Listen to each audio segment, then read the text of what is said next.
आज आपण आढावा घेतला मेडिकल आणि मेयोचा काय नागपूर मेडिकल कॉलेज आणि IGMC हे जे दोन्ही मेडिकल कॉलेजेस आहेत हे अत्यंत जुने मेडिकल कॉलेजेस आहेत। GMC तर एकेकाळी एशियातलं सर्वात मोठं मेडिकल कॉलेज म्हणून गणलं जायचं। 100 वर्ष या इमारतींना झालेले आहेत आणि म्हणूनच आपण मागच्या काळामध्ये याचा एक मास्टर प्लॅन तयार करून 1000 कोटी रुपये देऊन अद्यावत अशा प्रकारच्या सगळ्या व्यवस्था या ठिकाणी झाल्या पाहिजेत या संदर्भातलं काम सुरू केलं होतं। त्या दृष्टीने त्या कामाची प्रगती पाहण्याकरता या ठिकाणी मी आलो। दोन्ही ठिकाणी कामं चाललेली आहेत, कामं प्रगतीपथावर आहेत, पण त्याची गती वाढवण्याची आवश्यकता आहे। काही छोट्या मोठ्या त्रुटी त्याच्यामध्ये आहेत, त्या दूर करण्याची आवश्यकता आहे। त्या संदर्भात नीट आढावा घेतलेला आहे।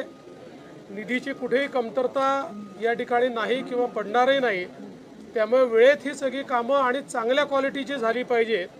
कुठेही क्वालिटीमध्ये कॉम्प्रोमाइज होऊ नये। ही दोन्ही जी शासकीय वैद्यकीय महाविद्यालय आणि इस्पितळं आहेत ही एखाद्या चांगल्या खाजगी रुग्णालयापेक्षा किंवा मेडिकल कॉलेजपेक्षा देखील चांगल्या दर्जाची आपल्याला बनवता आली पाहिजे, असा आमचा प्रयत्न आहे। त्या दृष्टीने आज हा सगळा आढावा घेतलेला आहे। काम चांगल्या प्रकारे चाललं आहे, पण त्याची गती वाढवण्याची आवश्यकता आहे। त्याच्या सूचना मी दिलेल्या आहेत आणि एप्रिलमध्ये पुन्हा मी या ठिकाणी व्हिजिट करणार आहे। महाविकास आघाडी तुटण्याच्या मार्गावर आहे, स्वतंत्र स्थानिक स्वराज्य संस्थांच्या निवडणुका लढणार असं डिक्लेअर केलेलं दोन पक्ष स्वबळावर लढणार सर। माझं म्हणणं त्यांनी एकत्रित लढावं, वेगळं लढावं, ती राहील की तुटेल याच्याकडे आमचं लक्ष नाही। महाराष्ट्राला प्रगतीकडे नेण्याचा आमचा प्रयत्न आहे आणि पुढच्या सगळ्या निवडणुकांमध्ये जनतेचा आशीर्वाद आमच्या सोबत राहील। नीतीश राणे ने ऐसा कहा है कि EVM का मतलब है एवरी वोट अगेंस्ट मुल्ला।